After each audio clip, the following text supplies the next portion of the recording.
How's it going? What's going, brother?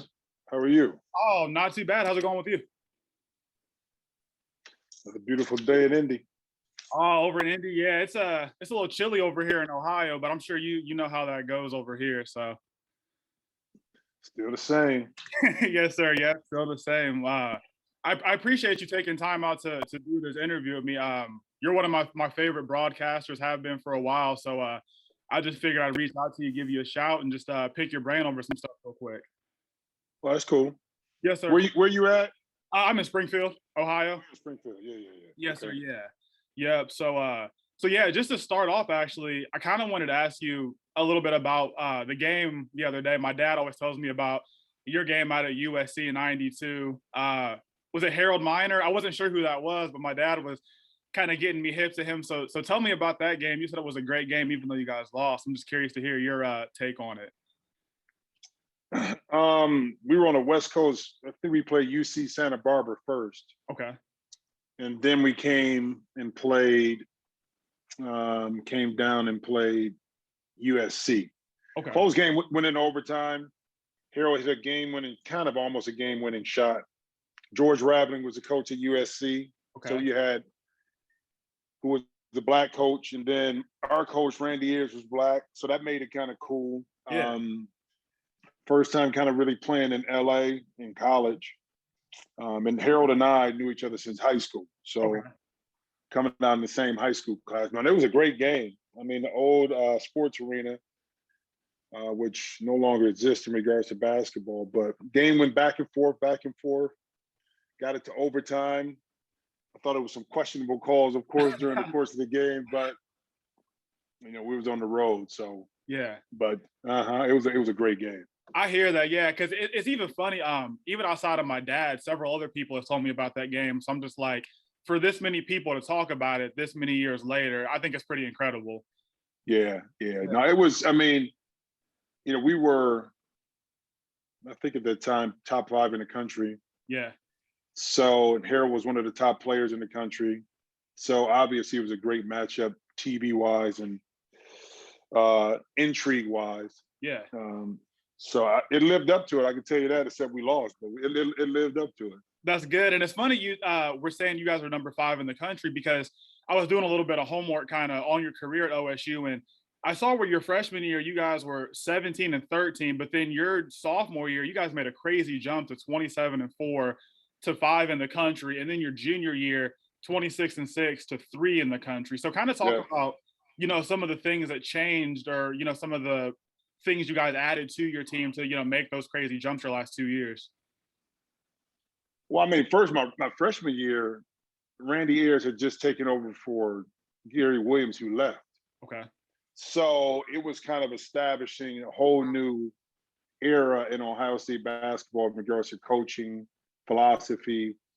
At that time, Tregley, Perry Carter were older meaning they were juniors. Mm-hmm. Okay. And we started to grow together later that year. I mean, because that was the first time we went to the tournament in quite some time. Ended up winning some key games at the end of the year, gaining confidence, actually beat Providence the first round and played UNLV really well. That's the year they won it. Yeah. And Utah. So that gave us confidence going into the following season. Everybody kind of matured and grew, added a couple more pieces. That allowed us now to really go out and compete. We said we got as high as 5th. We finally won. The first year we won our share of the Big Ten title, which Ohio State didn't do since 1972. Wow. So 20 years almost for us to do. And it kind of continued to my junior year. So it was just an evolution of, again, guys stayed, you grew, you mature, you knew how to play, you knew the system, you knew the league. And we had some really, really talented players, man. Yeah. Yeah. It's funny too. Talk a little bit about your March Madness experience that you did have. Like, even like for the guys now, what would be some words of advice you'd have for them, just from your experience? Enjoy it. It's hard to enjoy the process at times because you're trying to win it, mm-hmm. Trying to compete. So it's really hard to soak in everything when you got to worry about practice, a little bit worry about getting focused for the game. So when you're in the moment, you don't enjoy. Now, this year was different because a lot of the young men didn't experience having the fans there for practice, Yeah. which is a big thing. You know what I mean? All of that comes with it. The pageantry of coming out for your first game, playing up on the stage, especially when you get to an Elite Eight or Final Four. Yeah. So they didn't get that experience. And if this was their first one, they don't know what it's not like to have it.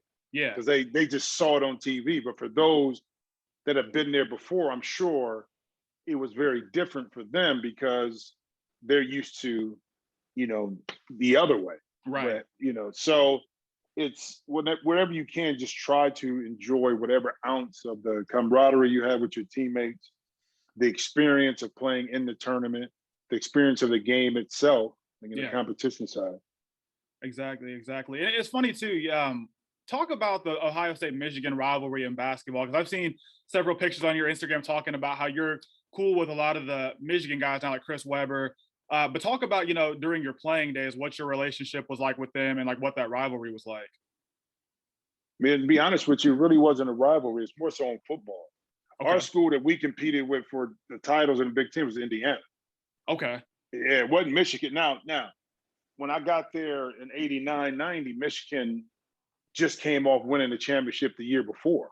Okay. With Glenn Rice and all those guys. Don't get it wrong now. They beat Seton Hall. So I got a chance to play against some of those guys who had won it the year before. Not Glenn Rice because he left, but Ramil Robinson, Lloyd Vaught, Terry Mills, Sean Higgins, those guys. And we split with them my first year, but the rivalry-wise really was Indiana. Yeah. Now, Michigan ended up beating us in the Elite Eight in overtime, 5-5. And it's just hard to beat a team 3 times, especially a young team that matured over the course of the year and got better. But no, all those guys, man, always been great guys. And I played with Chris, I played with Jawan. Jimmy King was in camp when we over at the Mavericks one year. Mm-hmm. Jalen and I used to work out in the summertime out in LA.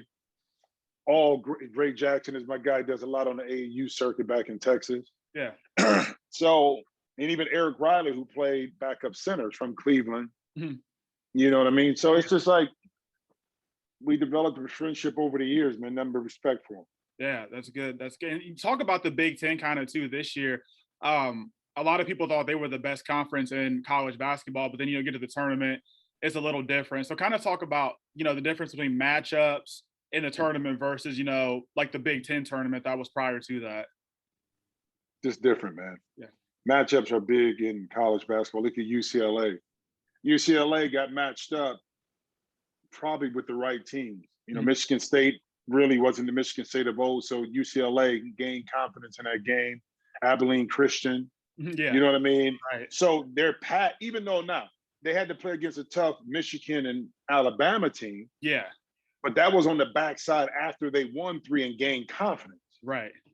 You know what I mean? So, and a lot of our Big Ten teams, I thought the Rutgers game, when they lost to Houston, had that game. Now, they kind of gave that up, but however you want to say it, did they stall too early, whatever it may be, I don't know. But sometimes the matchups when you get into a tournament scenario just don't sync up. Michigan did a heck of a job without Isaiah Livers. Yeah. Just to get by LSU. Right. Okay. First of all, which was a big test, and then Florida State without having your best scorer, one of your better players. So I mean, it's tough on the Big Ten because every year talk about the depth of the conference is always good, it's always deep, but yet haven't been able to bring home a championship since 2000. Right. And it's warranted. You know what I mean? It's warranted. Until we're able to do it, the league itself, then you're going to continue to have that kind of stigma. Absolutely. And talk about the games that are on tonight. Who are your picks? Because I'm really curious to know how good Baylor's offense is and then Houston's defense. Those have been 2 things I've really enjoyed watching. So kind of talk about that matchup and who you think will win that one. Well, you're both correct on that. Now Baylor's defense is outstanding too. Exactly. Yeah. So it's a matter of which side will win over. I think the challenge for Houston is with handling the guards for Baylor. Yeah. Davion Mitchell and Maceo Teague and Jared Butler are it's a handful. Yeah. Now they're a little bit smaller compared to the backcourt of Houston. Mm-hmm. You know what I mean? Right. They really are. So it's going to be a matter of how do you handle with Jerome. I think Marcus Sasser is going to be huge because he's more of your prototypical point guard Yeah. for Houston. You know, Jerome is kind of at in between, you know, playing a little bit of point too, but he's not a point, but he can play it. Mhm. You know, but it comes down to decision making. I think Quentin Grimes is going to have a big day Right. in regards to decision making and handling the basketball. So, but I had Baylor playing against Gonzaga anyway Mhm. in the finals. Yeah. So, but hey, that don't matter to me. I'm never right anyway when it comes to picking a bracket. So Yeah. it wouldn't surprise me either which way. Mine was messed up after the Virginia Tech and Florida game. So the very first game to kick off March Madness, I was done for. So, Yeah. yeah. So it's funny you brought up Gonzaga. Do you see any flaws in their game at all? And if they do, where are they? Probably they're probably not as deep. Okay. Mark Few plays about 7 guys. So if you get into foul trouble, that could probably be the biggest threat. Mhm. But like anything, man, it doesn't take much in a 1-game scenario for something to happen, a small stretch of bad play where a team, an underdog is just hanging around, has a chance to take over, and then the pressure just switches on to a Gonzaga because they're supposed to win. So you can never count a team out, even though they may look like they can't be beat, i.e. UNLV in 91. Yeah. When Duke got them. You know what I mean? Yep. Yeah, because I'm a Duke fan, so they're constantly always playing that UNLV Duke on the thing. I see highlights from it. I've read about it, so I'm just like, man, that's honestly crazy. So yeah. And a couple of quick questions for the NBA for you, real quick. So you started out in Dallas, correct? Mm-hmm. Okay, so a guy like Luka Doncic right now, like, what are your thoughts on how he's doing right now? If they get to the playoffs, they get let's say Phoenix Suns team first. Like, do you see them being able to beat a team like Phoenix? It depends, man, because I think with Porzingis coming back, it started off a little slow because he came out, he was injured. Yeah. So they didn't have their full complement of what they wanted to do. But Luka is just a different dude, man. I think by playing overseas and playing with mature men when he was younger, then being able to dominate. Mm-hmm. And then he's a big young man too. Yeah. I mean, he's 245, you know what I mean? 6'8". But his skill set and how he thinks the game and the mindset behind it is he's way more mature than his age would indicate, or his birth certificate. You know what I mean? Right. So Donnie Nelson, who's there in Dallas, I thought they do a great job of evaluating, especially European players. They started doing that back with Sharunas Marcelonis back in Golden State days back then, and even going to get a young Dirk Nowitzki in Dallas, and they was like, who is this kid? And they they haven't hit on everyone, but the track record is pretty damn good in regards to them being able to evaluate European talent. Yeah. And Luka is just a special, and he's not even getting to a point where he's not at where his game is ultimately going to be. Right. Because he's what, 21, 22? Yeah. Like a third year. I mean, so him and Trae Young. Yeah, Trae Young. You know what I mean? Exactly. 3 years. So, I mean, the sky's the limit as long as injuries don't set in. And the Mavericks do the things the right way in regards to organization. Yeah.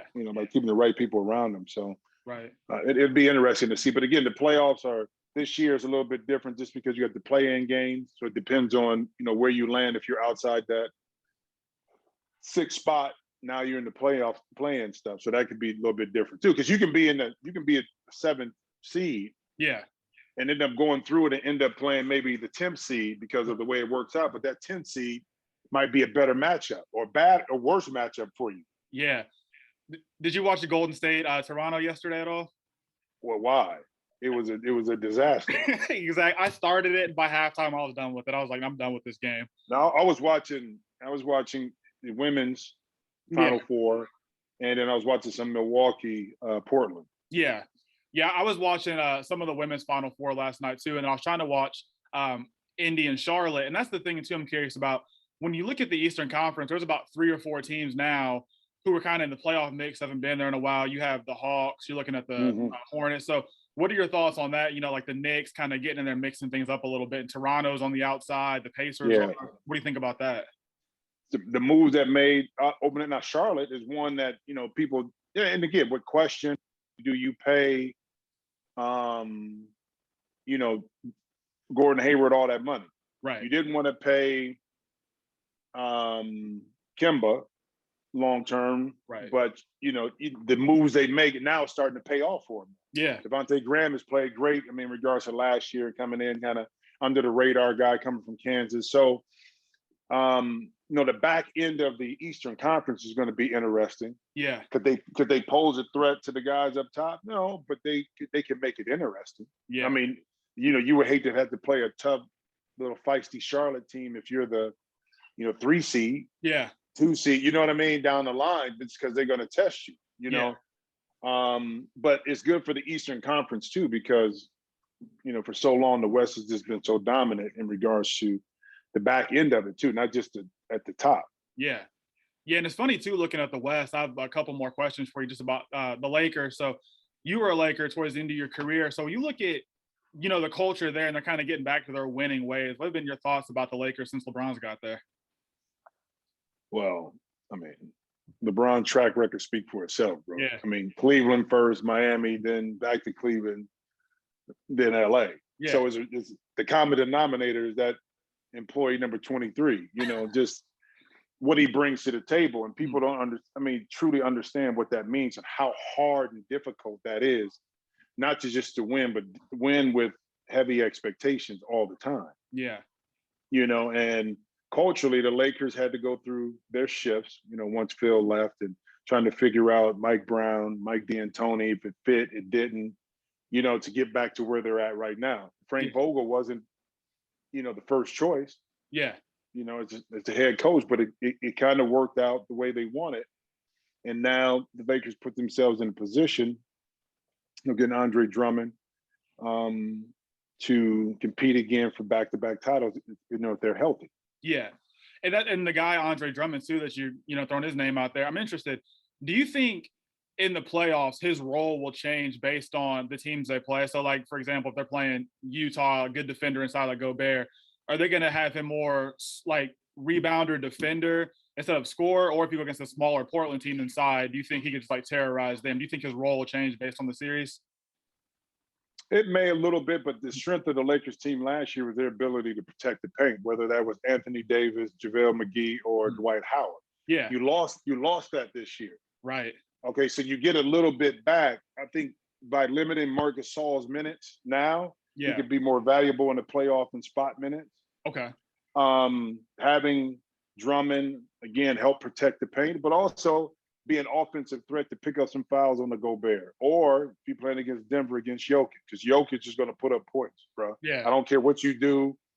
It's hard to stop him. Now, it gives you another big body to go up against them. Right. For the Lakers. And I think they understood the value of having another player that can rebound and clog up the middle. Yeah. To get out the West. Yeah. What's your take on Montrezl Harrell? Like, what will his role be now that Drummond's there once Anthony Davis comes back and he's healthy? Same thing. Okay. He's gonna bring you energy, come off the bench. Now, undersized center. See, that's what I'm saying is that, with Montrezl playing those minutes, he was undersized. So you can still play Montrezl and not lose his energy, but play him at the 4 instead of trying to have him guard, some of those fives like a Jokic or a Gobert, or a Nurkic in Portland. Now you don't have to worry about that as much by having Drummond. Yeah. And AD doesn't have to do it either. Right. Keep in mind. Yeah. AD doesn't have to waste his energy trying to play center versus those guys either. Yeah, exactly. Do you think Aaron Gordon makes the Nuggets more of a threat than they were before? Like, what do you really see his role being on their team? I haven't watched much of them since they've got Aaron Gordon yet. I mean, I think he adds defensive value too, because he can guard on the perimeter. Okay, as well as, of course, 4 or 5 if need to be. So people don't talk about that aspect. I think of what that adds, because you lost that with Jeremy Grant.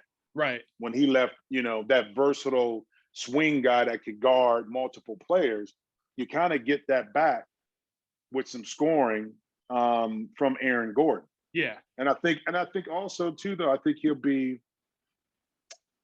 from a mindset perspective, more refreshed, ready to go, more energized, because now he's in a situation out of Orlando where he really has a chance to compete. And as a player, you'd be surprised at what that kind of boost that gives your morale and how you tend to play a little bit with more energy, more passion, because the winning part of it. Yeah.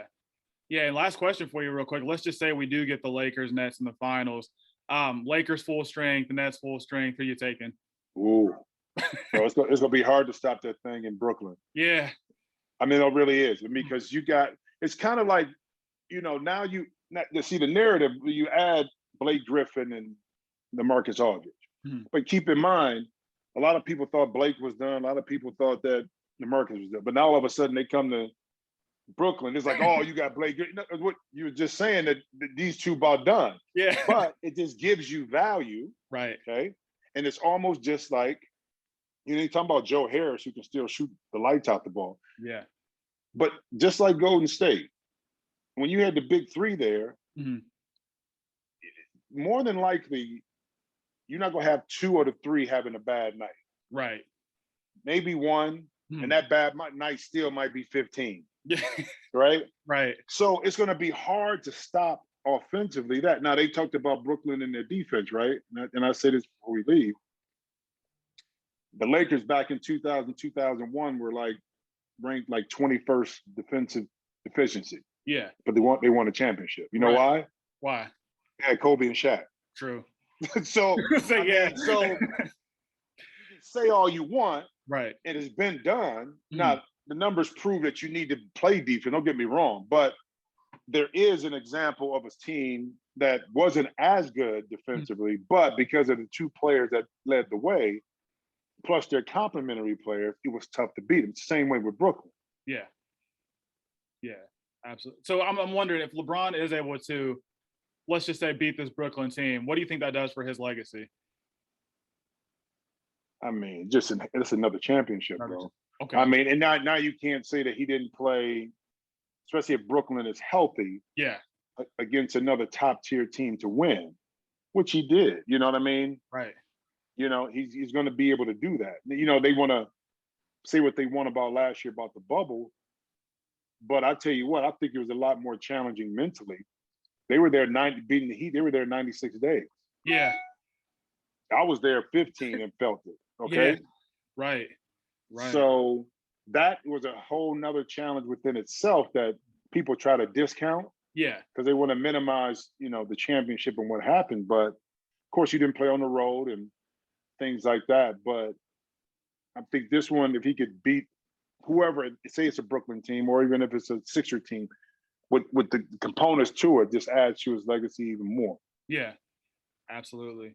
Well, thank you, Mr. Jackson, for coming on here and chatting with me. Like I said, you're one of my favorite people on TV when I see you. So, yeah, it means a lot. And then even being a kid from Ohio, too, your name, I hear it all over the place. And I live in Columbus now. I've moved up there a couple months ago. So I go out and I work with our sports director and cover Buckeyes football and basketball. So I'm always seeing your stuff. Yes, sir. Yeah, I saw you in the Buckeye Hall of Fame about a year or so ago when I was up there doing some stuff. So I thought it was pretty cool. So. All right, man. Good luck on everything, man. Yes, sir. Yes, sir. Thank you so much for taking the time for it. You got it, bro. Yes, sir. Be easy. Later.